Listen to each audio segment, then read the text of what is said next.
একজন নারী সাহাবীর ঘর থেকে রাসূল সাল্লাল্লাহু আলাইহি ওয়াসাল্লামের মিরাজের সফর শুরু হয়।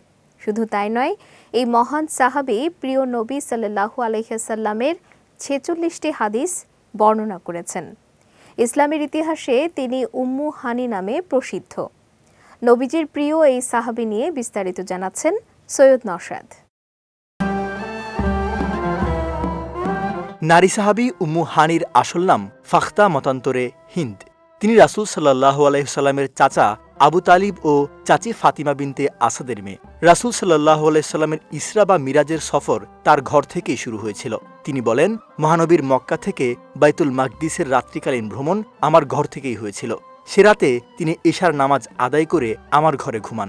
আমরাও ঘুমিয়ে পড়ি। ফজরের আগে প্রিয় নবী আমাদের ঘুম থেকে জাগান। নামাজের পর তিনি আমাকে মিরাজের ঘটনা শোনালেন। সব শুনে আমি তাকে বললাম, আপনি এ কথা আর কাউকে বলবেন না, তারা আপনার কথা বিশ্বাস করবে না, উল্টো আপনাকে কষ্ট দেবে। কিন্তু রাসূল সাল্লাল্লাহু আলাইহি ওয়াসাল্লাম আমার কথা শুনলেন না। তিনি আমার বাড়ি থেকে বের হয়ে সবাইকে মিরাজের ঘটনা শোনালেন। মক্কা বিজয়ের সময়কালে একদিন রাসূল সাল্লাল্লাহু আলাইহি ওয়াসাল্লাম উম্মু হানির বাড়িতে গেলেন। তিনি রাসূল সাল্লাল্লাহু আলাইহি ওয়াসাল্লামকে শরবত পান করতে দিলেন। রাসূল সাল্লাল্লাহু আলাইহি ওয়াসাল্লাম কিছু পান করে বাকিটা উম্মে হানির দিকে এগিয়ে দিলেন। উম্মে হানি সেদিন নফল রোজা রেখেছিলেন, কিন্তু তিনি রোজা ভেঙে সেই শরবত পান করলেন এবং বললেন, রাসূল সাল্লাল্লাহু আলাইহি ওয়াসাল্লামের মুখে লেগে থাকা শরবত পানের সুযোগ আমি ছেড়ে দিতে পারি না।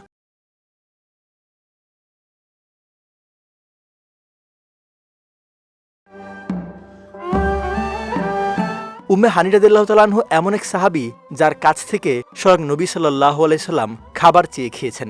একদিন তিনি তাকে বলেন, তোমার কাছে কোনো খাবার আছে? উম্মে হানি বললেন, কিছু শুকনো রুটির টুকরো ছাড়া আর কিছুই নেই। আমি সেগুলো আপনার সামনে দিতে লজ্জা পাচ্ছি। রাসূল সাল্লাল্লাহু আলাইহি সাল্লাম বলেন, সেগুলোই নিয়ে এসো। উম্মে হানি মহানবীর সামনে সেই খাবার পরিবেশন করলেন। প্রিয় নবী সেগুলো টুকরো টুকরো করে সঙ্গে লবণ ও পানি মিশালেন। এরপর বললেন, কোনো তরকারি আছে?